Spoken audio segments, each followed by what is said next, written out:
Hebu ngoja nikupe stori kamili, kwa sababu inawezekana kuna baadhi ya wasomaji wa makala hizi wakashangazwa na mengi, lakini mojawapo ni jina la OAU. Baadhi ya vijana wa kizazi cha sasa ni wavivu kufuatilia mambo ya kihistoria, na jina la taasisi hii kubwa barani Afrika huenda ikabakia katika tungo tata. OAU, ambayo ni kifupi cha Organization of African Unity. Inayotajwa hapa ni huu muungano wa hivi sasa ambao ni Umoja wa Mataifa ya Afrika unaofahamika kama AU, yani African Union. Wakati ule wa nchi nyingi barani Afrika kuwa chini ya ukoloni wa mataifa ya Ulaya, Umoja wa Afrika ulifahamika kwa jina hilo, na Boubacar Diallo Telly ndiye aliyekuwa katibu mkuu wa kwanza kushika wadhifa huo mkubwa wa taasisi hiyo. Taasisi ambayo inaunganisha nchi nyingi za Kiafrika. Hapa nazungumzia nchi takribani 54 za Kiafrika, Tanzania ikiwemo. Huyu ni raia wa Guinea ambaye aliingia katika orodha ya watu maarufu barani Afrika akiwa na umri mdogo zaidi, lakini jina lake lilikuwa miongoni mwa wanadiplomasia wa kwanza kuaminika ndani na nje ya bara hili la Afrika. Diallo Telly alizaliwa mwaka 1925 katika kitongoji cha Pore Daka nchini Guinea, ambako wakazi wake wengi ni wa kabila la Fulani. Bwana Diallo alipata elimu yake katika nchi mbalimbali nje ya Guinea, ikiwemo nchi ya Senegal alikosomea masomo ya sheria na uongozi katika chuo kikuu kilichopo katika jiji la Dakar. Kisha alilazimika kusafiri hadi nchini Ufaransa kwa ajili ya kwenda kuongeza ujuzi wa taaluma ya sheria na masuala ya utawala wa jamii na kufaulu vyema. Bwana Diallo alikuwa msomi wa kweli ndani ya Afrika. Na mnamo mwaka 1951 Telly alipata leseni ya sheria, ambapo pia alibahatika kupata ajira yake ya kwanza kabisa katika masuala ya sheria, ambako alipata ajira hiyo nchini Senegal katika mahakama maalum ya kushughulikia ufisadi na uhujumu uchumi wa nchini Senegal. Kutokana na utendaji wake wa kazi kwa uaminifu mkubwa, Bwana Telly alitajwa kama mwanasheria mwenye kusimamia na kutenda haki, hivyo akajikuta akitakiwa kwenda kupata ajira katika mahakama kuu katika jiji la Cotonou, ambayo ndiyo Dahomey ya sasa ya nchini Benini. Akiendelea kuaminika ndani ya jamii ya nchi mbalimbali katika ukanda wa nchi za Afrika ya Magharibi, Telly aliteuliwa kushika wadhifa wa juu zaidi wa ubalozi, akiwakilisha nchi ya Ufaransa, tena kwa nchi zilizotawaliwa na Ufaransa, na ofisi kuu ilikuwa katika jiji la Dakar nchini Senegal. Nachoona hapa kuna mengi sana ya kumuhusu Diallo Telly, na mengi pia ya kujifunza kutoka kwa bwana huyu mashuhuri kutoka Afrika. Bwana Diallo Telly alikuwa ni mfano wa kuigwa ndani ya Afrika. Lakini tunafahamu kuwa watu wengi wakipata nyadhifa mbalimbali wanabadilika hadi tabia ambazo zinakera watu wengi na kuwafurahisha watu wachache. Lakini nikwambie tu kuna kitu maalum kumuhusu Diallo Telly, ambaye alipata wadhifa mkubwa sana ndani ya Afrika na duniani kote. Wadhifa huo uliokuwa mkubwa na wa kwanza kwa raia mzaliwa wa bara la Afrika. Hapa ndipo jina la Telly liliendelea kupata umaarufu mkubwa ndani na nje ya mipaka ya Afrika. Diallo Telly, mtu wa kuaminika. Na mnamo mwaka 1957 Telly alipandishwa cheo na taifa la Ufaransa na aliteuliwa kuwa katibu mkuu wa ubalozi huo uliokuwa ukijulikana kwa kifupi kama AOF. Na wakati wa upepo wa nchi za Kiafrika kudai uhuru wao wa bendera na utawala kamili kulisababisha nchi yake ya uzawa ya Guinea kujipatia uhuru na kumlazimu Telly kuhamishiwa nchini Marekani na kuwa balozi wa kudumu wa nchi ya Guinea. Na katika kumbukumbu hii ilikuwa mwaka 1958, na huko alishikilia wadhifa huo hadi mwaka 1964. Katika swala la uzalendo, bwana huyu alishika namba 1. Na katika vuguvugu la kuanzishwa kwa Umoja wa Nchi Huru za Afrika, yani OAU, uliasisiwa katika jiji la Addis Ababa nchini Ethiopia, ndipo bwana Boubacar Diallo Telly alipoteuliwa kushika wadhifa wa kuwa katibu mkuu wa kwanza wa taasisi hiyo maarufu zaidi Afrika, heshima ambayo mpaka leo hii haitokaa kusaulika.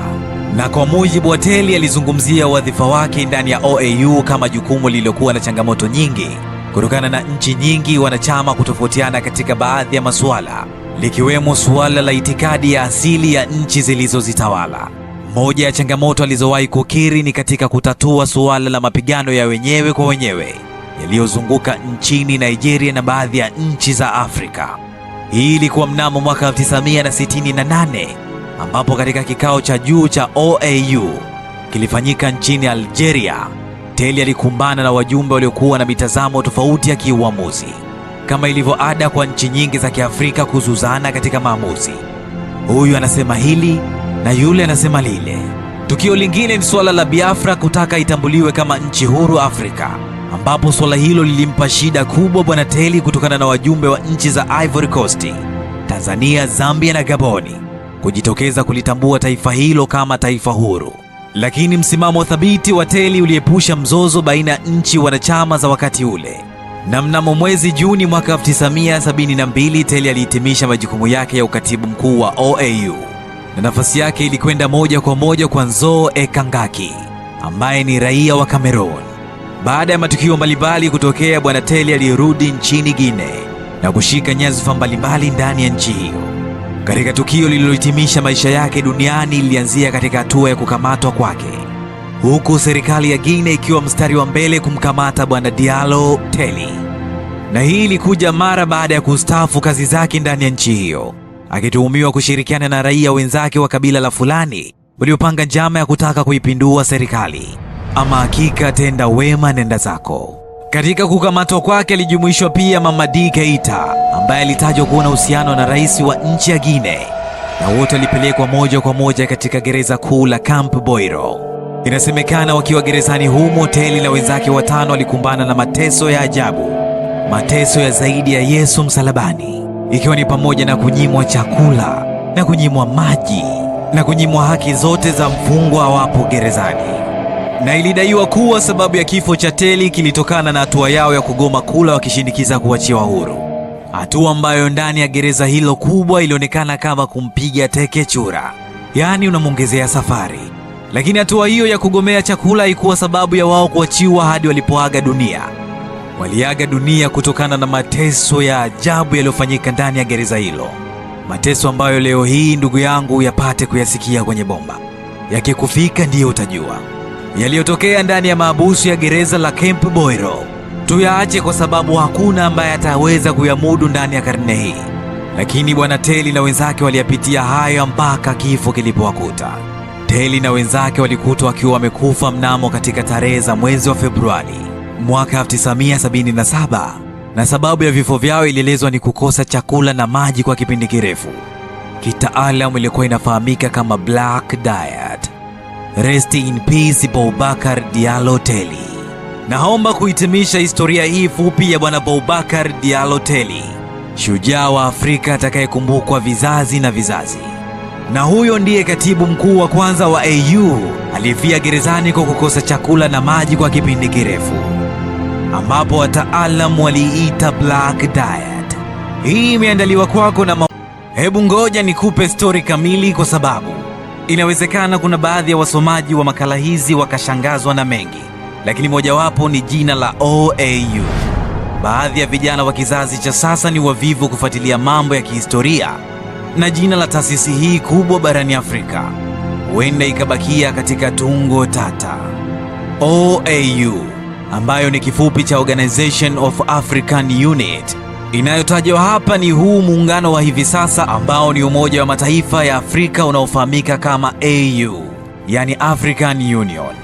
Wakati ule wa nchi nyingi barani Afrika kuwa chini ya ukoloni wa mataifa ya Ulaya, Umoja wa Afrika ulifahamika kwa jina hilo, na Boubacar Diallo Teli ndiye aliyekuwa katibu mkuu wa kwanza kushika wadhifa huo mkubwa wa taasisi hiyo, taasisi ambayo inaunganisha nchi nyingi za Kiafrika.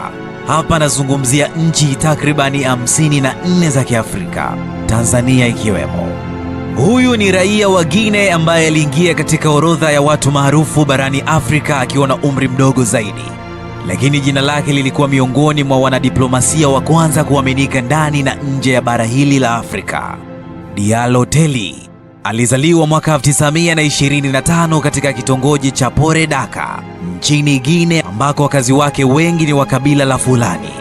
Bwana Diallo alipata elimu yake katika nchi mbalimbali nje ya Guinea, ikiwemo nchi ya Senegal alikosomea masomo ya sheria na uongozi katika chuo kikuu kilichopo katika jiji la Dakar.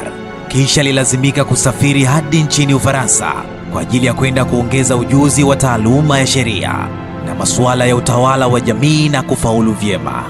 Bwana Diallo alikuwa msomi wa kweli ndani ya Afrika. Na mnamo mwaka 1951 Teli alipata leseni ya sheria, ambapo pia alibahatika kupata ajira yake ya kwanza kabisa katika masuala ya sheria, ambako alipata ajira hiyo nchini Senegal katika mahakama maalum ya kushughulikia ufisadi na uhujumu uchumi wa nchini Senegal. Kutokana na utendaji wake wa kazi kwa uaminifu mkubwa, Bwana Teli alitajwa kama mwanasheria mwenye kusimamia na kutenda haki, hivyo akajikuta akitakiwa kwenda kupata ajira katika mahakama kuu katika jiji la Cotonou, ambayo ndiyo Dahomey ya sasa ya nchini Benini. Akiendelea kuaminika ndani ya jamii ya nchi mbalimbali katika ukanda wa nchi za Afrika ya Magharibi, Teli aliteuliwa kushika wadhifa wa juu zaidi wa ubalozi, akiwakilisha nchi ya Ufaransa, tena kwa nchi zilizotawaliwa na Ufaransa, na ofisi kuu ilikuwa katika jiji la Dakar nchini Senegal. Nachoona hapa kuna mengi sana ya kumuhusu Diallo Teli na mengi pia ya kujifunza kutoka kwa bwana huyu mashuhuri kutoka Afrika. Bwana Diallo Teli alikuwa ni mfano wa kuigwa ndani ya Afrika. Lakini tunafahamu kuwa watu wengi wakipata nyadhifa mbalimbali wanabadilika hadi tabia ambazo zinakera watu wengi na kuwafurahisha watu wachache. Lakini nikwambie tu kuna kitu maalum kumuhusu Diallo Teli, ambaye alipata wadhifa mkubwa sana ndani ya Afrika na duniani kote. Wadhifa huo uliokuwa mkubwa na wa kwanza kwa raia mzaliwa wa bara la Afrika. Hapa ndipo jina la Teli liliendelea kupata umaarufu mkubwa ndani na nje ya mipaka ya Afrika. Diallo Teli, mtu wa kuaminika. Na mnamo mwaka 1957 Teli alipandishwa cheo na taifa la Ufaransa na aliteuliwa kuwa katibu mkuu wa ubalozi huo uliokuwa ukijulikana kwa kifupi kama AOF. Na wakati wa upepo wa nchi za Kiafrika kudai uhuru wao wa bendera na utawala kamili, kulisababisha nchi yake ya uzawa ya Guinea kujipatia uhuru na kumlazimu Teli kuhamishiwa nchini Marekani na kuwa balozi wa kudumu wa nchi ya Guinea. Na katika kumbukumbu hii ilikuwa mwaka 1958, na huko alishikilia wadhifa huo hadi mwaka 1964.